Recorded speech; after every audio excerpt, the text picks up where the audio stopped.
नमस्कार, स्वागत है आपका यूट्यूब चैनल छत्तीसगढ़ टुडे में। आज है 21 अगस्त 2021, दिन शनिवार, और आज हम 20 और 21 के छत्तीसगढ़ के महत्वपूर्ण करंट अफेयर प्रश्नों को हल करेंगे। तो चलिए शुरू करते हैं। हमारा पहला प्रश्न है, 20 अगस्त राजीव गांधी जयंती के अवसर पर मुख्यमंत्री भूपेश बघेल ने किस जिले में नवनिर्मित श्री बालाजी स्वामी ट्रस्ट श्री दूधाधारी मठ अंतर्राष्ट्रीय बस टर्मिनल का लोकार्पण किया गया? इसका आंसर है ऑप्शन ए, रायपुर जिले में। देश के पूर्व प्रधानमंत्री राजीव गांधी के जयंती के अवसर पर मुख्यमंत्री भूपेश बघेल ने रायपुर के भाठा गांव में नवनिर्मित श्री बालाजी स्वामी ट्रस्ट श्री दूधाधारी मठ अंतर्राष्ट्रीय बस टर्मिनल परिसर का लोकार्पण किया गया। यह रायपुर जिला के भाठा गांव में 49 करोड़ रुपए की लागत से 25 एकड़ जमीन पर बनाया गया है। श्री बालाजी स्वामी ट्रस्ट श्री दूधाधारी मठ अंतर्राष्ट्रीय बस टर्मिनल के अध्यक्ष हैं महंत राम सुंदर दास। इसके साथ साथ इस अवसर पर मुख्यमंत्री भूपेश बघेल ने रायपुर शहर में मल्टी लेवल पार्किंग परिसर, स्वामी आत्मानंद सहित स्मारक स्कूल, अंतर्राज्यीय बस टर्मिनल और सीवेज ट्रीटमेंट प्लांट आदि जैसे महत्वपूर्ण कार्यों का लोकार्पण किया। हमारा अगला प्रश्न है, ओपी जिंदल विश्वविद्यालय रायगढ़ के कुलपति किसे नियुक्त किया गया है? इसका आंसर है ऑप्शन सी, श्रीमती सालू जिंदल को। श्रीमती सालू जिंदल को ओपी जिंदल विश्वविद्यालय रायगढ़ के नए कुलपति नियुक्त किया गया है। राज्यपाल अनुसुईया उइके ने सालू जिंदल को ओपी जिंदल विश्वविद्यालय रायगढ़ का कुलाधिपति नियुक्त का अनुमोदन किया। यह नियुक्ति छत्तीसगढ़ निजी विश्वविद्यालय स्थापना एवं संचालन अधिनियम 2005 की धारा 16 के तहत की गई। अब इसके साथ साथ हम राज्य के कुछ विश्वविद्यालयों के नवनियुक्त कुलपतियों के बारे में भी जान लेते हैं। अटल बिहारी विश्वविद्यालय बिलासपुर के नए कुलपति हैं अरुण दिवाकर नाथ वाजपेयी। गुरु घासीदास केंद्रीय विश्वविद्यालय के नए कुलपति हैं आलोक कुमार चक्रवाल। संत गहिरा गुरु विश्वविद्यालय अंबिकापुर के नए कुलपति हैं professor Ashok Singh. Raipur mats university के नए कुलपति हैं प्रोफेसर केपी यादव। इंदिरा कला संगीत विश्वविद्यालय के नए कुलपति हैं मोक्षदा चंद्राकर, जिन्हें ममता चंद्राकर के नाम से भी जाना जाता है। हमारा अगला प्रश्न है, हर वर्ष किस तिथि को पूर्व प्रधानमंत्री राजीव गांधी की जयंती के उपलक्ष्य में सद्भावना दिवस के रूप में मनाया जाता है? इसका आंसर है ऑप्शन बी, 20 अगस्त को।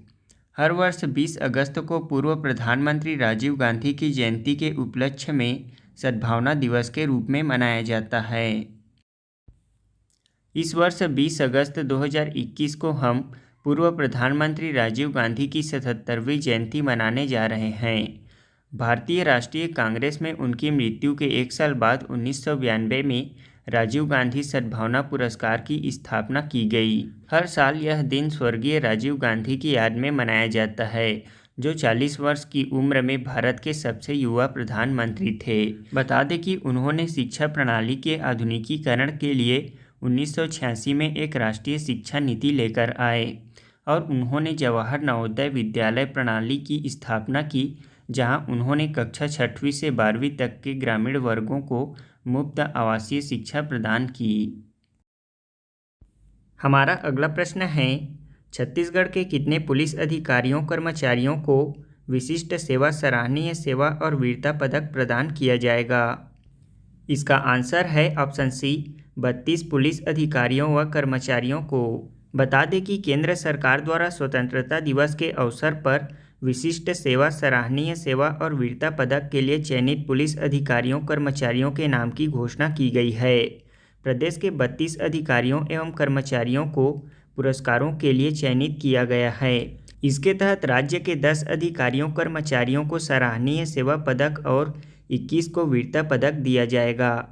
इन सभी पुलिस अधिकारियों कर्मचारियों को गणतंत्र दिवस 2022 के मुख्य समारोह में पुरस्कार प्रदान किए जाएंगे।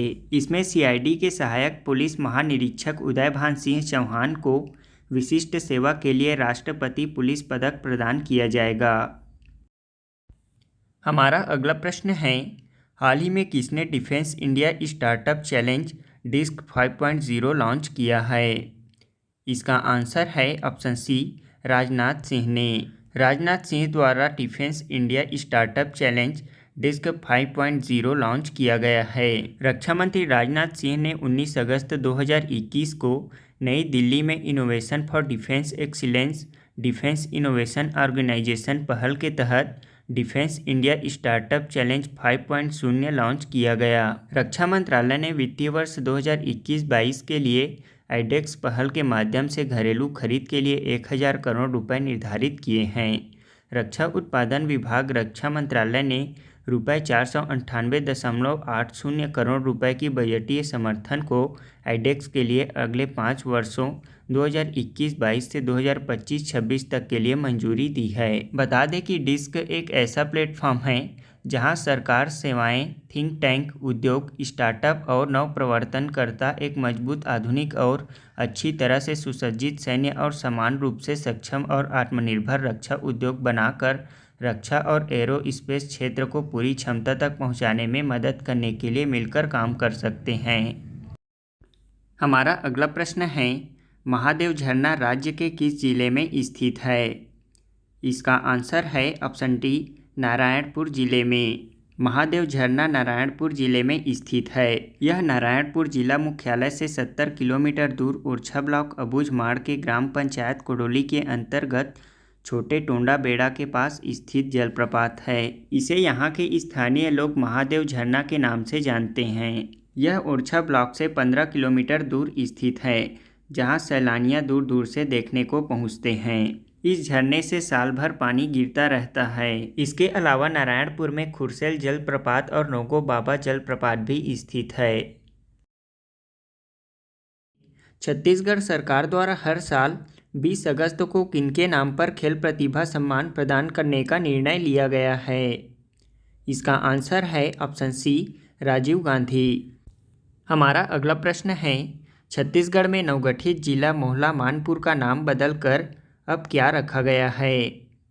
इसका आंसर है ऑप्शन बी, मोहला मानपुर चौकी जिला। हमारा अगला प्रश्न है, हाल ही में आज़ादी का अमृत महोत्सव के हिस्से के रूप में वृक्षारोपण अभियान 2021 भारत सरकार के किस मंत्रालय द्वारा शुरू किया गया है?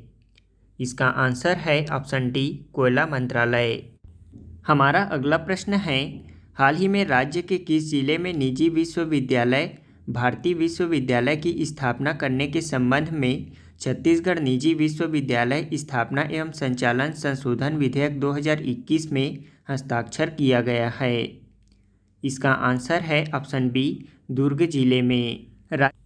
हमारा अगला प्रश्न है, भारत नेट परियोजना के तहत 2024 तक भारत के कितने लाख गांवों को इंटरनेट कनेक्टिविटी प्राप्त हो जाएगी?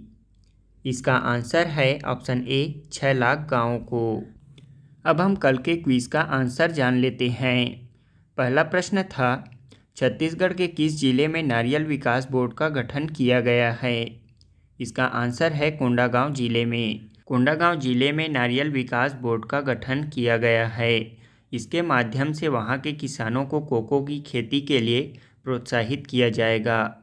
बता दें कि नारियल विकास बोर्ड केंद्र सरकार द्वारा संचालित किया जाता है। बता दें कि छत्तीसगढ़ के कोंडागांव में नारियल विकास बोर्ड प्रति वर्ष किसानों को 1 लाख पौधा निःशुल्क उपलब्ध कराता है। इस तरह से अब तक कुल 20 लाख से अधिक पौधे निःशुल्क वितरित किए जा चुके हैं। केंद्र सरकार ने इसकी स्थापना कोपा बेड़ा में वर्ष 1987 में की थी। यहाँ नारियल पर रिसर्च के साथ ही किसानों को नारियल की खेती के प्रति जागरूक भी किया जा रहा है। यहाँ के विशाल नर्सरी से 12 प्रजाति के नारियल के पौधे के साथ ही यहाँ हाइब्रिड पौधे भी तैयार हो रहे हैं। दूसरा प्रश्न है, राज्य का एकमात्र और सबसे बड़ा बम्बू म्यूजियम बांस म्यूजियम का निर्माण किस जिले में किया गया है? इसका आंसर है धमतरी जिले में। राज्य का एकमात्र और सबसे बड़ा बम्बू म्यूजियम का निर्माण धमतरी जिले में किया गया है। तीसरा प्रश्न है, नैना धाकड़ किस क्षेत्र से संबंधित है? इसका आंसर है पर्वतारोही। नैना धाकड़ पर्वतारोही हैं। जून 2021 में उन्होंने विश्व के सबसे ऊंचे शिखर माउंट एवरेस्ट और विश्व की चौथी ऊंची चोटी माउंट लोहत्से पर भारतीय तिरंगा झंडा फहराया है। यह बड़ी उपलब्धि हासिल करने वाली नैना छत्तीसगढ़ की पहली महिला हैं। वे बस्तर जिला मुख्यालय जगदलपुर से 10 किलोमीटर स्थित एकटागुड़ा की रहने वाली हैं। हमारा आज का क्विज़ है, राज्य का आमचो इंद्रावती कट्ठा लगाऊ बूटा कार्यक्रम किससे संबंधित है। दूसरा प्रश्न है, छत्तीसगढ़ का पहला आध्यात्मिक यूनिवर्सिटी कहाँ प्रारंभ किया गया है।